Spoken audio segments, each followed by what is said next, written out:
anong nakikita natin sa unahan, kung anong ginagawa nung nasa unahan natin, no? Kapag nag-slow down siya, nag-press siya ng brake, pumilaw yung rear light niya o yung back light niya, ibig sabihin, ang mga iingatan po natin yung mga takip silim, yung mga pahapon, at saka yung mga nag-aagaw ng araw, yung madaling araw, biglang sisikat ang araw.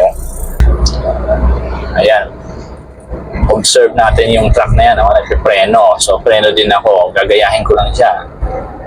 Kung law-abiding citizen ka, alam mong bawal dyan, huwag ka na pumunta dyan. Ayan, so una natin, no? Yung sasakyan na to, may nakalagay, caution, new driver. Please be patient. Hello sa mga kamanibela. Nandito tayo ngayon sa Alabang area. Pupunta tayo ngayon ng Manila. Okay, samahan niyo po ako. Alright, so ang gamit ko ngayon ay manual transmission na sasakyan. Simula tayo sa stop, sa tabing kalsada. Kung gusto natin na tumakbo, kailangan i-off muna natin yung hazard. Okay? Pagkatapos, make sure naka-neutral position. Okay? And magta-turn left signal ako kasi nandito ako ngayon sa tabi ng kalsada. Gusto kong pumasok dito sa left. Ngayon, para mapagbigyan tayo ng mga dumadaan na sasakyan, kailangan yung magpakita ng intention na papasok kayo. So ngayon nakastop tayo. So kailangan ko lang mag-move ng konti. So, clutch, full clutch, first gear. And then, titimplay natin para tumakbo. Okay. Pag tumatakbo na, pwede na natin manggalin yung clutch. Yan. Okay, so nandito na ngayon tayo sa inner lane. Okay. So ito ay barangay road, medyo masikip, kaya kailangan maging maingat. Dapat may enough distance kayo sa harap at sa magkabilang gilid nyo. Papansin natin sa harap ngayon, may construction, may mga road works, ang tawagin, no? So, nakikita natin dito sa bandang kanan, may mga sign at may barricade nga actually dito. So, yan. So, kaya kailangan natin mag-adjust. Yan. Pansin natin, medyo crowded. Kapag ang kalsada ay crowded, ang takbo lang natin ay maximum is 20 km per hour. Okay, so turn right signal 30 meters away from the corner. Yeah. Okay, so laging nag-double check pa rin tayo, ano, kahit na clear, double check nyo sa side mirrors and then sa blind spot natin. Okay, paunahin natin yung mga pedestrians, yung mga tumatawid. Okay, magbigay din kayo ng distansya sa pedestrian lane para hindi sila magdalawang isip tumawid. Okay. Kasi kapag huminto kayo sa mismong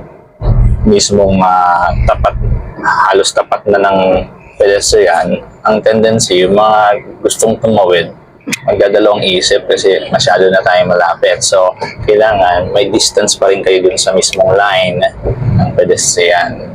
Okay. Eto ngayon, traffic ngayon. So, yan. Shift ko siya sa neutral para pwede ko tanggalin yung clutch.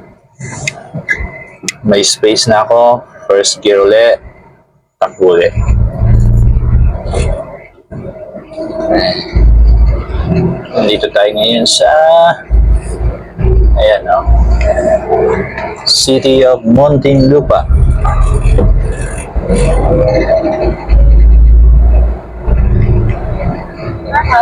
Okay, so kailangan kong kumanan mamaya. So, ahead, dapat advance right na kayo.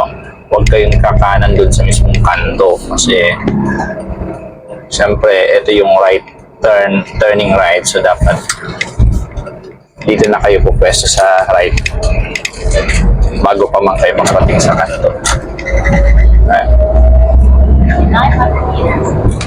Okay, so ang takbo ko lang ngayon ay 30 km per hour. Ito naman ay 2 lanes, ano? Wala nga lang linya sa gitna. Pero pag mga ganitong kalsada na walang linya sa gitna, lagi nandyan, meron na tayong parang tinatawag imaginary na line dyan. Hindi na kayo pupwesto sa gitna kasi alam natin 2 lanes pa rin yan kahit na walang linya ang kalsada, no? So tinatakbo ko ngayon ay 40 km per hour, naka 3rd gear ako. So shift ko lang to 4th gear. Ayan. So kapag nagda-drive tayo, laging dalawang kamay dito sa manibela, no? Kahit sabihin natin kaya naman ng isang kamay yung manibela, pero ang iniiwasan po natin ay yung mga hindi inaasahan. Halimbawa, may mga lubak sa unahan, bigla kayong nalubak. Kapag isang kamay lang ang hawak niya sa manibela, ang tendency, madali siyang mag-move, no? Madali siyang gumalaw. Unlike kung dalawa yung hawak sa manibela, controlled natin yung manibela kahit may lubak. So, left turn na ako.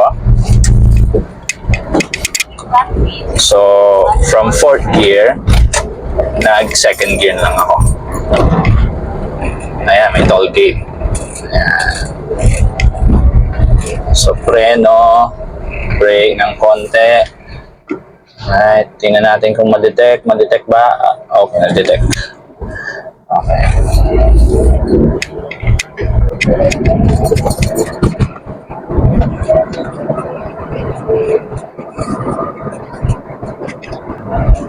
Okay, so, ayan.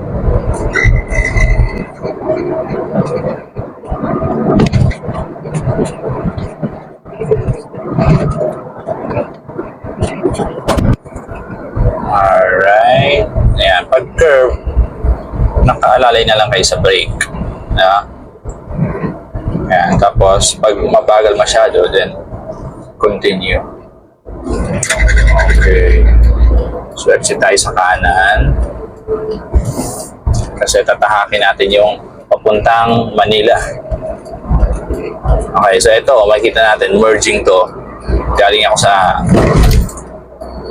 sikip na kalsada, papasok tayo. Dapat stay to the right lang muna tayo. Kasi kumukuha pa rin tayo ng buwelo. Ayan. Pag wala nang clear na yung side mirror, clear yung blind spot dito sa likod na passenger window, pwede na kayo pumasok. Tapos, ayan, pa-5th gear na ako dito. Ang takbo ko ngayon ay 70 km per hour. Okay. Ayan. So, laging hawak nyo yung manibela ng dalawang kamay. Lagi yan, ano? Although, hindi natin maiwasan na kailangan natin mag-shift ng gear sa kanan, right? Using your right hand. Pero, make sure na kapag natapos nyo na i-shift yung gear, kailangan balik tuloy kayo dito sa manibela. Ang hawak dito ay either 9:03 o'clock or 10 and 2 o'clock, no? So, kahit saan kayo komportable pwede, basta yung dalawang yan ang standard natin, ano? Para safe kayo lagi sa paglalakbay. Yan. So, mapapansin natin dito sa SLEX, yung mga sasakyan, hindi makikita natin, hindi nag-stay sa lane nila, no? So, respetuhin natin yung mga desisyon nila. Kung ang iba ay galing kaliwa, ayan, no? Pupunta sa todo kanan. So, respetuhin natin yung mga yan. Yan ang gusto nila, no? Pero kung halimbawa, gusto ko, yan, eto, bigla na lang papasok ulit. Yan, double yellow line na yan, pero gusto pa niya lumipat. Pag ganyan, huwag ka na lilipat. Stay to the line ka na. Ngayon, pag nakita nyo, naputol na yung double solid yellow line, lilipat na kayo. Yan, no? Dapat Dapat yan ang tinatandaan natin. Okay. So, ito, dire-diretso lang po ito sa kahabaan. Okay, may merging. So, lilipat tayo sa kaliwa kasi hindi naman ako pupunta sa kanan. Ang nangyayari kasi kinakain ng mga nasa kaliwa, pumupunta sa kanan at nagsisiksikan sila dito. Eh, tayo naman ay diretso eh. So, sige. Iiwasan natin tong line na to kasi nagsisiksikan sila. Yung iba siguro naiisip na doon pala ako sa bandang kanan, lalipat pala ako. So, may mga driver na hindi familiar sa lugar. Ano? So, ang tendency,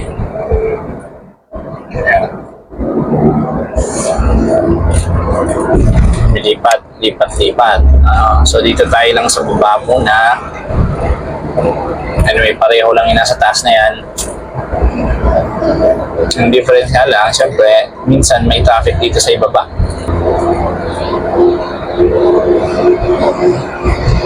Okay.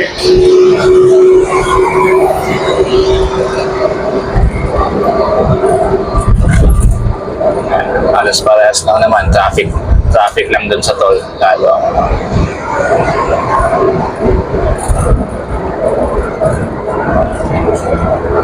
So madadaanan nito ang sukat,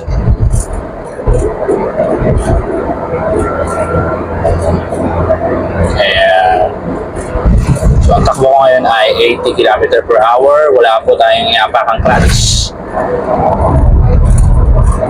So, tatandaan nyo kapag pinapatakbo nyo ang isang manual na sasakyan, kapag tumatakbo na siya, pwede nyo tanggalin yung clutch and make sure may accelerator kayong iapakan.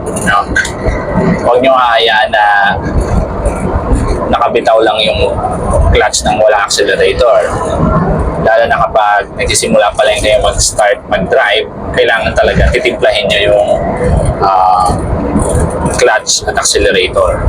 Pag sinabing timpla, ang kaliwang paa nyo sa clutch, dahan-dahan yung itataas, at yung kanang paa nyo naman sa accelerator, dadahan-dahanin yung ibaba. So yun yung sinasabi natin, tinitimpla natin yung manual. So bumagal ako from 5th gear, nag-shift ako to shift down to 4th gear. Okay, so ito ang simula ng traffic dito.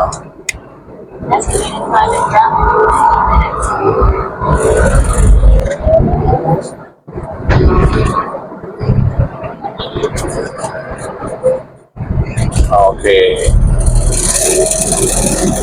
Traffic dito, hindi naman ganun ka-traffic. Yun nga lang, ang kalaban natin dito ay ang mga big trucks, yung mga heavy vehicles. Pero, syempre, ganun din, kailangan safe driving, kailangan may enough space ka.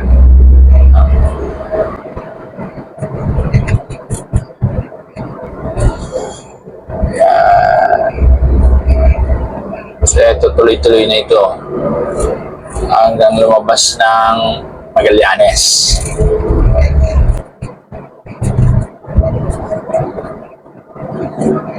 Ayan, ang takbo ko lang ay 40 km/h. So, tutuloy lang natin yung speed natin kasi medyo maraming sasakyan. Ayan, so kapag nakikita natin na medyo bumagal sa harap, from accelerator yung hapakan na natin yung brake ng dahan-dahan lang. Ngayon, pag malapit na tayong huminto, saka natin i-clutch. No? Tapos pwede nyo i-change ito into neutral. Ngayon, balik ulit sa first gear para tumakbo ng dahan-dahan. Ayan. Okay. Second gear. Ayan, tuloy-tuloy lang ang takbo. So far, kahit traffic dito,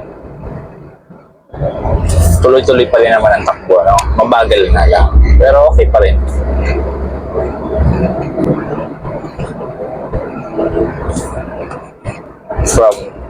fourth gear na tayo. Ang takbo natin ay 50 km per hour. So, tutuloy lang natin. Okay. So, bumagal sa unahan. Medyo alalay na ako sa brake. Brake lang inapahon dahan-dahan. Tapos bibitawan ko dahan-dahan. Bitaw. Dahan-dahan na preno. Bitaw. Okay. So, pag masyado na mabagal, naka fourth gear ako, change ko to third gear. Yan. Mas accelerate. Maintain yung distance. Pag bumagal uli, no? Pag bumagal palalo, pwede yung i-gear down. Pero ngayon, medyo nag-continue naman yung speed ng truck sa unahan ko. So, maintain ko lang sa third gear. Accelerate lang tayo. Wala tayong ibang inapakan kundi accelerator, pedal. Tapos, fourth gear, medyo bumilis yung sasakyan sa unahan. So, para magkaroon tayo ng enough distance, although mas maganda nga kapag binabaybay niyo yung mga malalawak na kalsada, na malawak din yung space nyo sa harap. Mas safe po yun. Pero kung gusto nyo medyo lumapit, itataas nyo yung gear.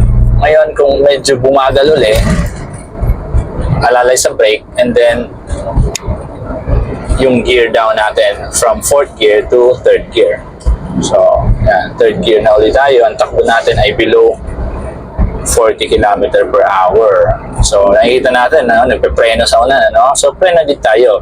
Kung anong nakikita natin sa unahan, kung anong ginagawa nung nasa unahan natin, no? Kapag nag-slow down siya, nag-press siya ng brake, pumilaw yung rear light niya o yung back light niya, ibig sabihin, gawin nyo din yun. Ibig sabihin, yan yung warning para sa mga nasa likod ng sakyan na nagdadahan-dahan sila. So, kailangan gawin nyo rin yun para hindi kayo bumangga sa likod ng isang sasakyan.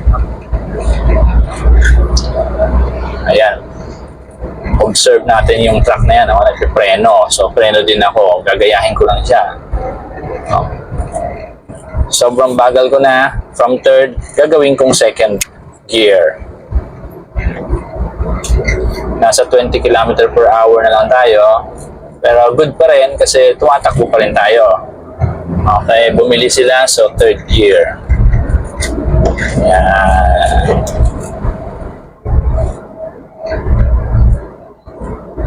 Dito sa area na to, I think kahit naman naka double yellow solid line na yan, may mga driver pa rin na gusto pa rin lumipat. Pero respetuhin lang natin anong gusto nila, no?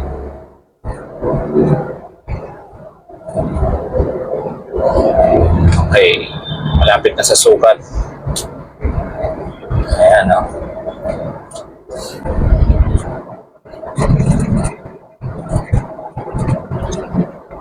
Okay, so medyo pahapon na. Ang oras ngayon ay 4:20 p.m.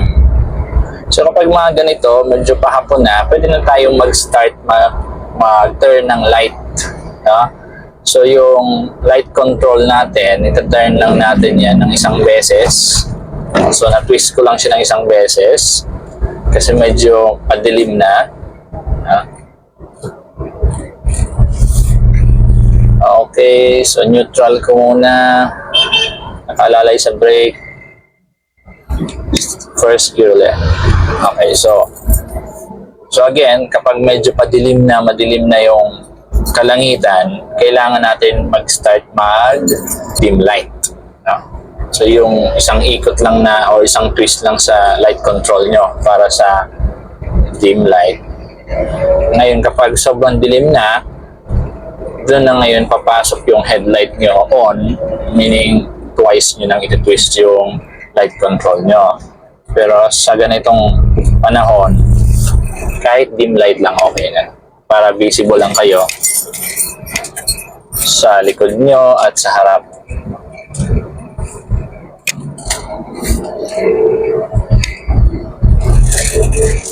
Ang mga iingatan po natin, yung mga takip silim, yung mga pahapon, at saka yung mga nag-aagaw ng araw, yung madaling araw biglang sisikat ang araw.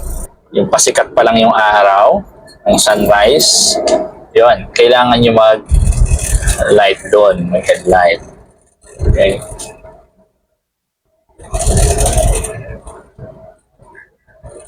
Para pag nakikita ng mga driver sa harap natin, di ba kasi tumitingin kasi sila sa side mirror niyan eh. Kapag medyo madilim na at wala ka pa ring ilaw sa sasakyan, pag tumingin sila isang beses, sumilyap sila sa side mirrors at hindi nila nakita agad na may light kayo, ang tendency dahil nga padilim, mga patakip silim, pwede silang makaabala sa inyo. Like, halimbawa, itong una na sasakyan ko, no? Aakalain walang kasunod. So, ang tendency pwedeng gawin niya is magdahan-dahan lang siya tumakbo, or yung tipong akala ay walang sasakyan sa likod. So, nakakaabala. So, para hindi kayo maabala din, kailangan nyo headlight para kita kayo sa side mirrors. Pag tumingin sila, may ilaw ka, kita ka na may kasunod siyang sasakyan.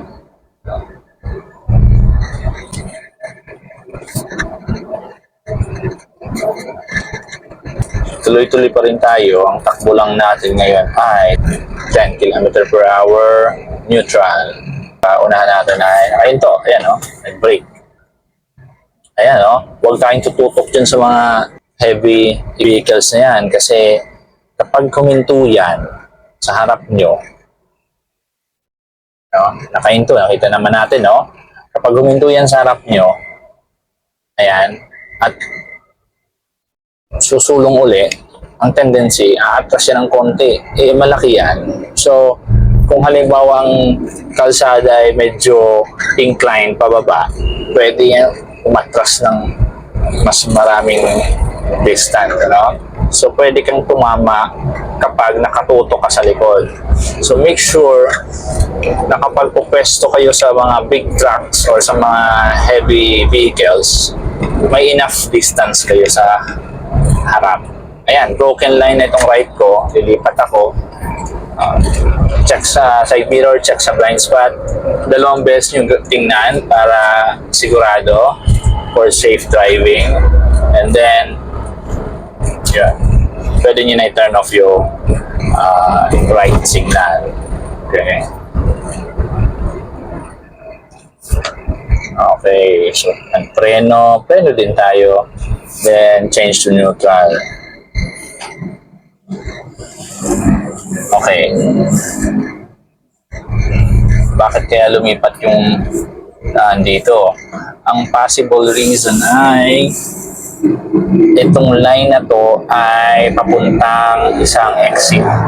Pwedeng ganun, Base sa Waze ko, diretso lang ako ng 6 km pa.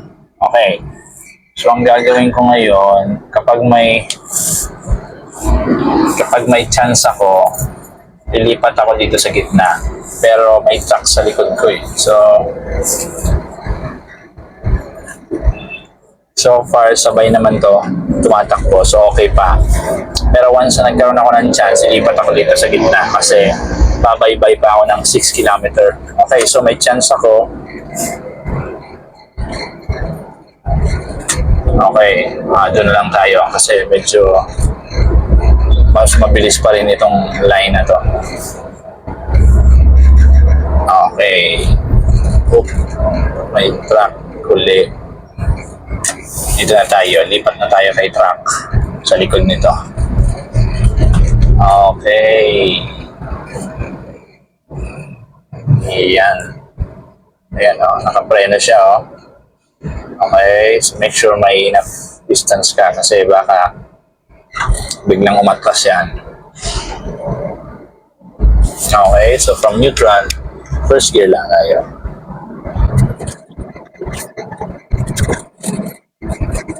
So, titingnan natin, kapag mga ganito, nagbabaybay kayo sa 3 lanes to, titingnan nyo yung mas mabilis na lane. Pwede kayo lumipat doon. Pero make sure, doble ingat. kapag lilipat kayo or mag-change lane kayo, dapat yung i-consider nyo lagi is yung road markings. Kung broken white line yan, pwede kayo lumipat. Which is ngayon, ganito, broken white lines sila. So, pwede kayo lumipat, kaliwa, kanan, no? Okay yun. Pero kapag nakita nyo yung solid white line or solid yellow line, huwag na kayo lilipat. Diyan na lang kayo sa stay to the lane na lang kayo. Okay. So, itutuloy na natin ang pagdadrive sa stop and go na daan. Pero okay lang. Lahat naman na dumadaan sa ganito. So, continue lang tayo sa pagdadrive. Okay. Kapag ganito naka-stop lahat, naka-neutral lang tayo. No? Tapos para sure tayo na hindi gugulong patras, i-engage natin yung handbrake.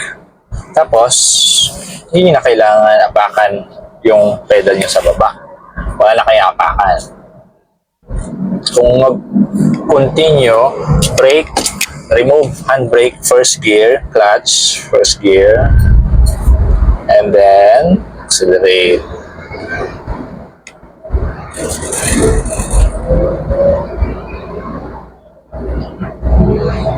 Ayan, o.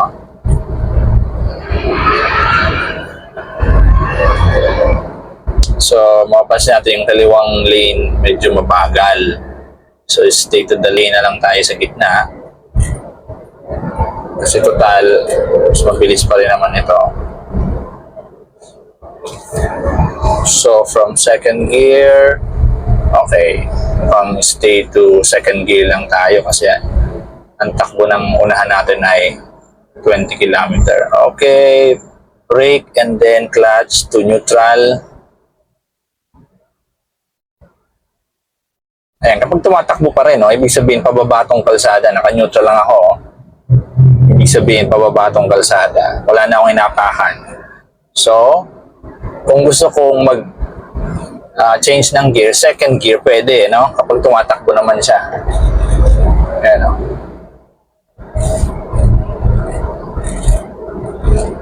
So, from neutral, lang second gear na lang ako kasi yung sasakyan ko, nag-roll pa rin naman, tumatakbo pa rin. So, kailan natin sinishift sa from neutral to first gear? Kapag po nag-stop kayo and totally stop yung sasakyan nyo, dun kayo mag-first gear. From stop to moving, laging first gear. Ngayon, kung nagkataon lang na nung nag-neutral ako, nag-roll pa rin yung sasakyan ko, no? Kasi pababa nga ng konti yung kalsada. So, instead na magsimula ako sa first gear, nagsimula na ako sa second gear, from neutral to second gear kasi pababa naman yung kalsada at gumugulong pa naman yung sasakyan ko. No?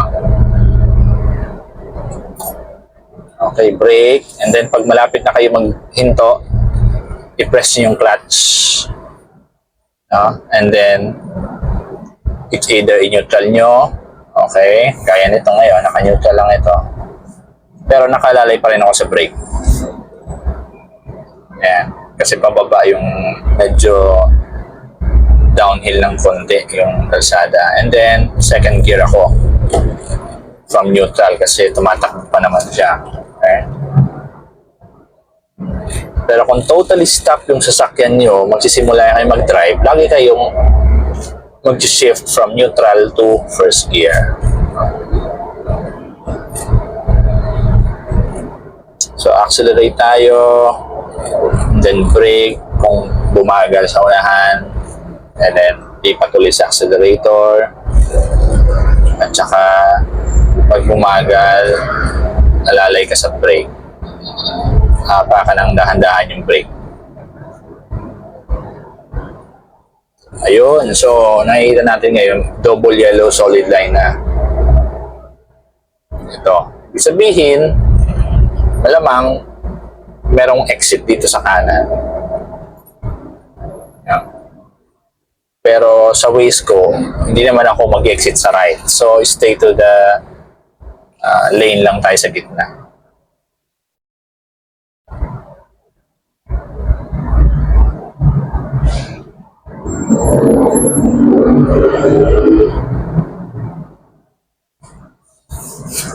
Okay, ito yung first gear. Kasi totally stop tayo. Dito tayo nag-first gear. From neutral to first gear tayo. Okay. Ayan. So, continuous lang ang pagdadrive. Madali lang naman ang pagdadrive ng manual. No? Para dun sa mga nahihirapan, ang kailangan lang ay practice. Mag-practice kayo malapit sa bahay nyo, hanap kayo ng lugar na may maluwag na kalsada at bihira yung mga sasakyan dumadaan. Doon kayo mag-practice, mag-shift ng gear at brake and accelerate and even yung pag-clutch. No? Kasi pag nag-change naman tayo ng gear, nagka-clutch naman talaga tayo, no? Sa manual. Pero aside from that, yung mga tipong from acceleration, nag-accelerate kayo, no? Habang nasa acceleration motion kayo, yung tipong magbe-brake kayo ng biglaan, yung mga emergency brake kung tawagin, may clutch na ginagamit doon. Saan papasok yung clutch doon? Example, tumatakbo kayo ng mabilis, biglang may taong tumawid sa gitna. Okay? So doon na ngayon papasok yung emergency brake na tinatawag. Kailangan mabilis kayong maghihinto at todo stop kayo. At paano kayo magbe-brake ng ganon, ano? Although hindi natin magagawa ngayon kasi siyempre nasa gitna tayo ng kalsada, pero ang concept lang ng mga emergency brake is kapag tumatakbo kayo mabilis, say example 100 km per hour, may nakita kayong tumawid na tao sa harap nyo. Ang tendency, habang nasa fifth gear ka kasi 100 km per hour for example, syempre apa ka ng brake todo kasi iiwasan mo syempre makasagasa ng tao. So pag todo brake mo, pwede mamatay ang makina niya, ano? Pero okay lang yon, todo brake. Pero kung gusto mong hindi mamatay ang makina, doon papasok yung clutch. Accelerator, may nakitang tao tumawid habang nasa 100 km per hour, brake, todo brake, and then clutch. Okay? So that mabilis yun. Accelerator, todo brake, then clutch. No? So yun po yung ginagawa natin kapag may mga emergency brake na gagawin. So eto, tuloy-tuloy lang tayo for about 4.8 kilometers away para makalabas tayo sa Magallanes at babaybayin natin yung EDSA. Okay, so ito, tumatakbo ako, yan, naka-neutral, okay, at napahinto tayo, yan, totally stop, first gear.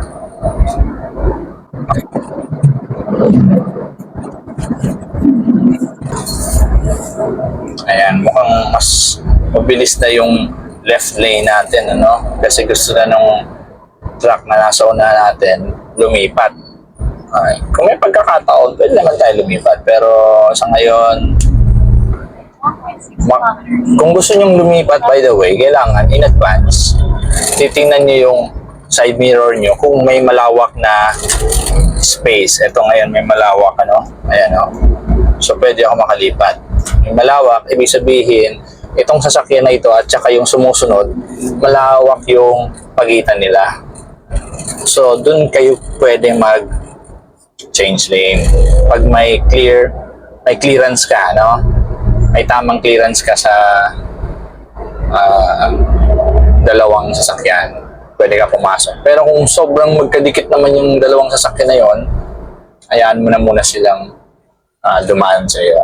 Then, hanap ka uli ng timing para magkaroon kayo ng tamang clearance, saka lang kayo papasok.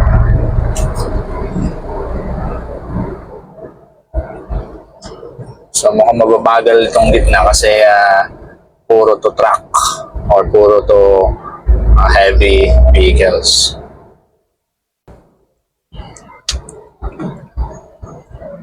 Okay. Continue lang pagdadrive. Naka second gear lang ako. 20 km per hour. Bumagal. Brake ako. And then, neutral. Yan. Simula ulit ako sa first gear.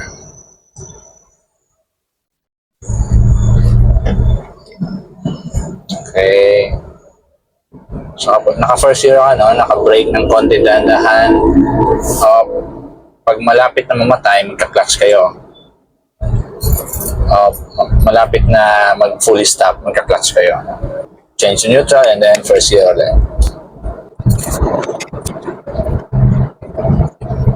Ang tatandaan nyo lang sa pagdadrive ay lagi kayong alerto. Hindi lang doon sa harap na sasakyan.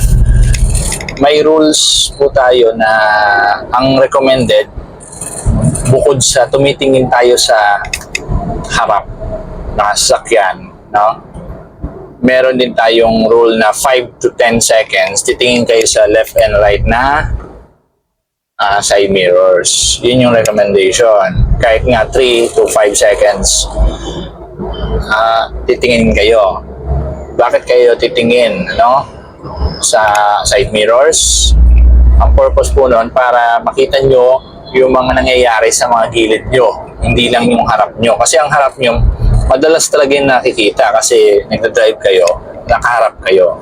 Pero kapag nagdadrive tayo, kahit na alam natin safe tayo sa gitna, sa harap natin, safe, kailangan aware pa rin tayo sa dalawang gilid natin. Kasi may mga iba na, syempre may mga emergency, halimbawa, may mga sasakyan na nag-hazard. Di ba yung hazard light is kaliwat kanan ng sasakyan? Ibig sabihin, kapag may nakita kayong ganong at tumatakbo siyang mabilis, ibig sabihin may emergency siyang inahabol. Pwede may pasahero siya na may sakit na kailangan dalhin sa ospital, no? O kaya may emergency.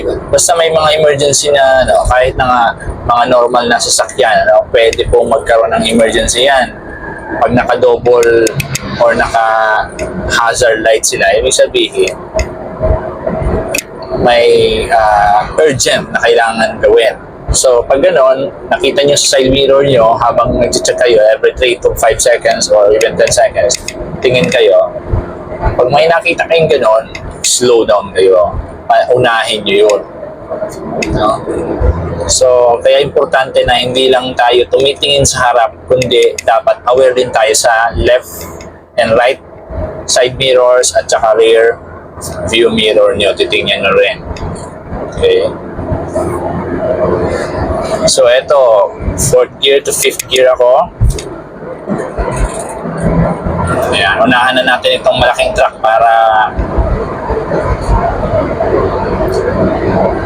mas safe kasi kapag inuunahan nyo yan para hindi na kayo maipit. Kasi gaya nun, trailer truck yun, pwede kasing, halimbawa, hindi natin inaasahan, biglang magka-problema sa unahan, bigla siyang lumiko ng gano'n at pwedeng mangyari, nakaharang siya sa daan nyo. So, better, unahan nyo na yan. Either unahan nyo or paunahin nyo.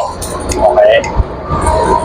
So, yung dalawang yan ang kailangan nyo pagpilian. So, ako naman, sa side ko, para sa akin, pag may mga ganong truck at malaki naman yung clearance ng kalsada, unahan ko na siya.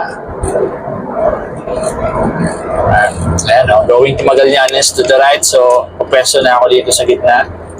Ito.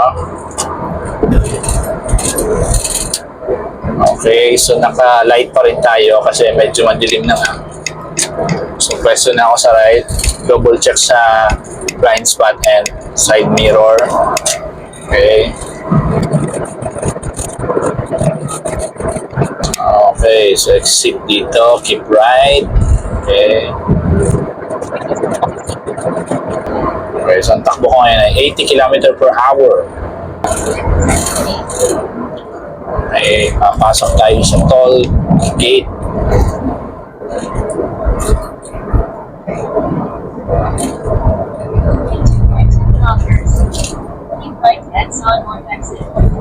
Okay. Truck and buses. Dito tayo sa kabila pero okay lang din to. Okay lang to. Since nandito na tayo sa truck and buses. Although may mga class 1 doon sa kaliwa pero alanganin na ako doon so dito na lang ako pwesto. So kapag mga toll na ganito, no tailgating, sabihin kailangan antay kayo, bumaba yun bago kayo pumasok sa toll gate na to. Okay.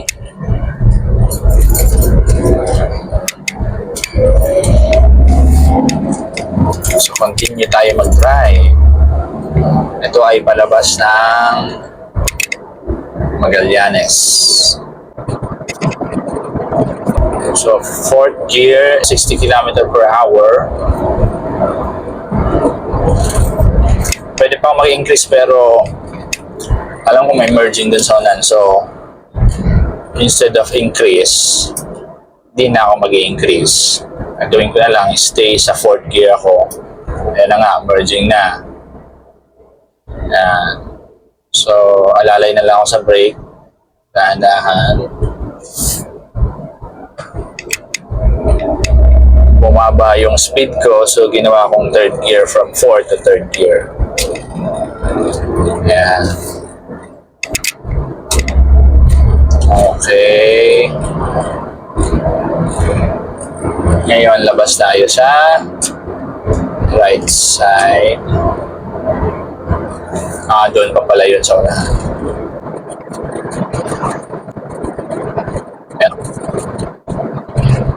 So, ito, EDSA Cubao going right. Ito yung right part. 2 lanes naman itong side na to. So, I think this lane is okay. Palabas din naman ito. Naka-maintain lang ako sa 4th gear. 60 km per hour ang takbo. Ayan, papasin natin na may double yellow solid lines sa gitna, sa left ko. Ibig sabihin, bawal ka na magdalawang isip lumipat. So, stick to your lane na yan.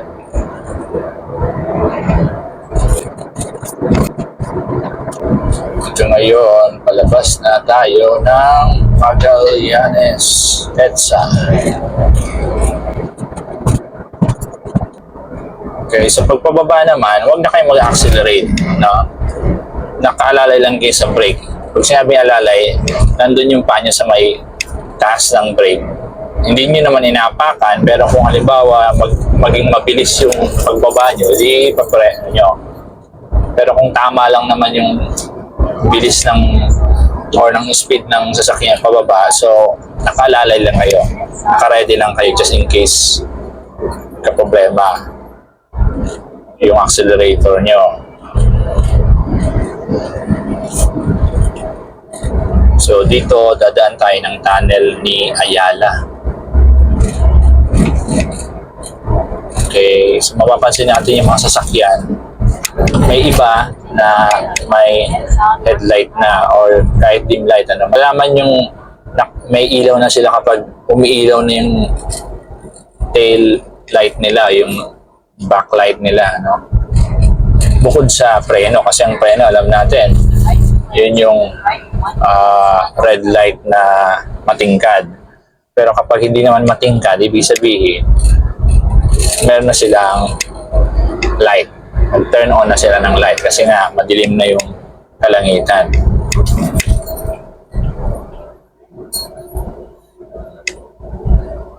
So, ang oras ngayon ay 4:50. Nandito na ngayon tayo sa Ayala Tunnel. Ito ngayon sa tunnel, madilim talaga. Kapag madilim doon, kailangan mo nang i-on yung headlight nyo, no? Dalawang ikot sa light controller. So ito, dalawang ikot sa light controller para yung headlight mo naka-on na, hindi na siya dim light, ano? Naka-headlight on na siya. Kaya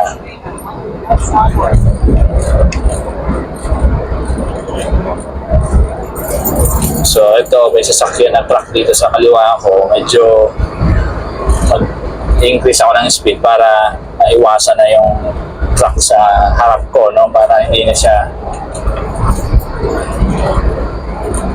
Pero dahil mabagal yung sa unahan natin, mukhang mahahabol tayo ng truck na to sa kaliwa. Ang takbo ko lang naman ay 30 km per hour to 40 km per hour. Yan ang takbo ko dito.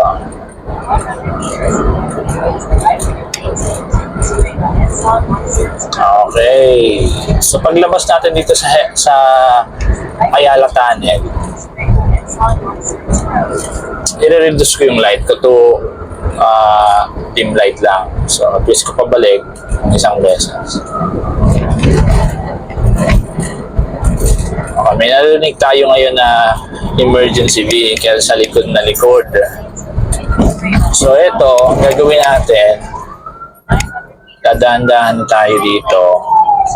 Makikiramdam tayo kung asaan yun kasi hindi ko nakikita. Ayun, dito sa kaliwa ko na. Ayun, nauna na yung ambulance, no? So pag mga emergency vehicle, paunahin natin yan kasi syempre may mga pasyente yan na nangailangan ng agarang lunas. So yan yung may mga pwedeng may sakit sa puso, no? O yung mga na-aksidente na may mga injury, may mga serious injury na kailangan talaga dalhin sa hospital agad para magamot. So ipa-priority nyo yan.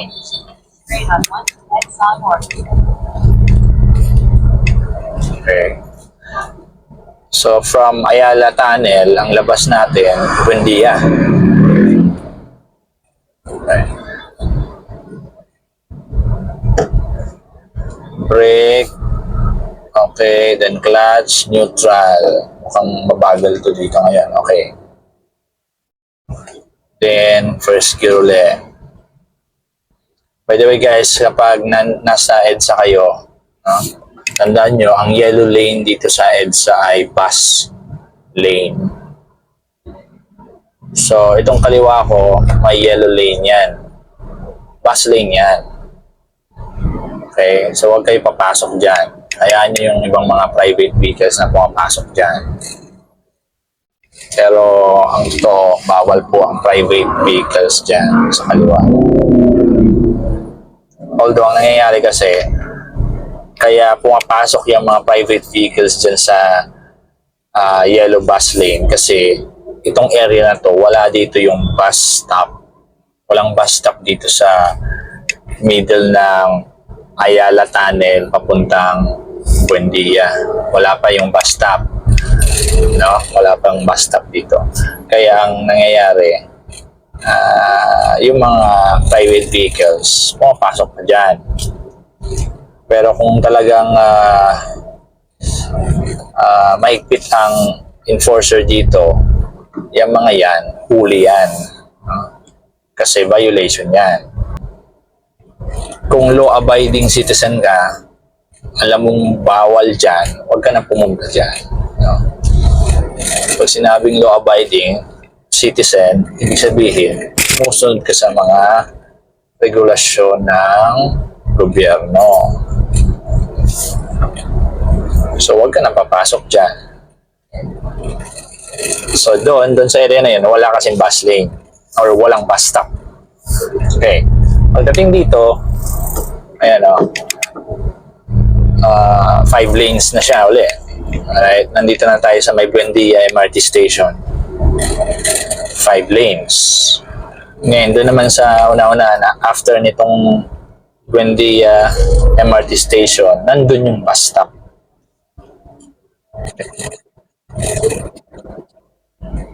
Ayan o, ito na yung MRT ng Buendia. Alright. So, continue lang tayo mag-drive. Ayan. Makikita natin dito yung bus stop ng Buendia. Nandito.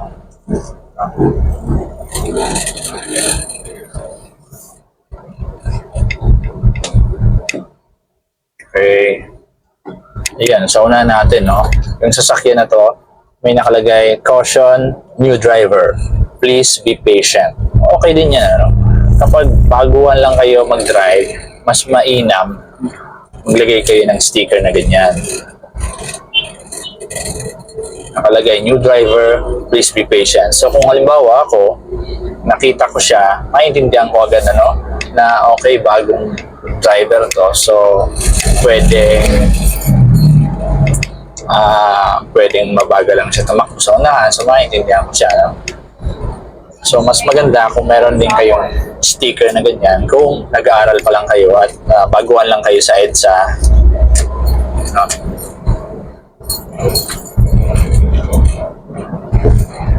So, okay yan. Okay ang sticker na yan. New driver. Para warning sa mga nakasunod sa kanya na magdoble ingat kasi nga bago kang driver lang. Okay, so may tumawid dun sa mangangalakal. Tumawid. Alright. So, andito na tayo. Nakalabas na tayo ng Buendia Station. Ang binabaybay naman natin ngayon ay Guadalupe. So, ito, takbo ko lang below 60 kasi makikita natin dito sa mga side, 60 km per hour lang. Tandaan natin na kapag nasa EDSA na po kayo, ang maximum speed limit ng EDSA ay 60 km per hour lamang sa mga private vehicles. Pag sa mga heavy vehicles, yung mga bus at saka yan, yung mga malaking truck, 50 km per hour naman sila. Tayo na mga private vehicles, 60 km per hour.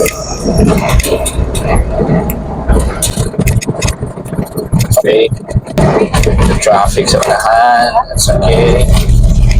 Ayan, ibababa ako from 4th gear to 3rd gear. Kasi bumaba yung speed ko. Okay. Then change ko to neutral. Then first gear ulit.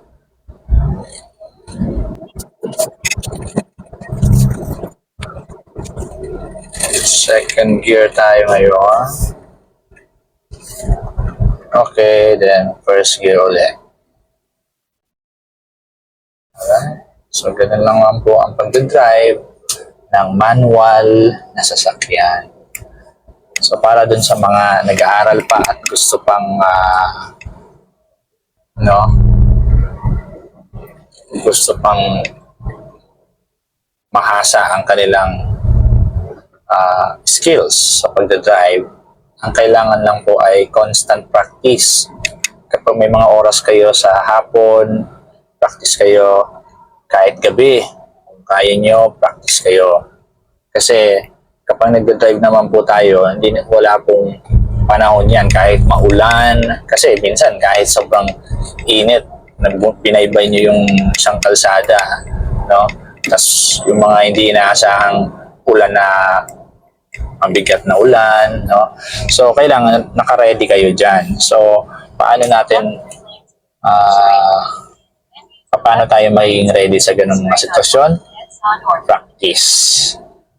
Kahit anong klaseng panahon pa yan, basta kung oras mong practice. Yun ang kailangan natin gawin para mas mabilis tayong matuto, at the same time, mas familiar tayo sa pagdadrive sa mga ganitong sitwasyon. Ulan, gabi, traffic man. No? Okay. So, yan. Dito na tayo sa Guadalupe MRT Station. Nakaalalay lang ako sa brake. Okay. Naka-neutral lang ako since medyo slightly downhill. Okay lang yan. Naka-neutral ka, lalay ka sa brake. Right. Okay. So, eto na tayo. Nandito na tayo sa Guadalupe Bridge. Patawid na tayo sa Guadalupe Bridge. Alright. So, ayan. Dito na lang po tayo at ako'y tatabi na mamaya pagkatapos ng Guadalupe Bridge na to. Okay. Maraming salamat sa inyong pagsubaybay at sana mag-practice po tayo lahat para madali tayong matuto at masanay lagi sa daan. No? And remember na lagi kayong pasensyoso. Alright? Good luck. Bye.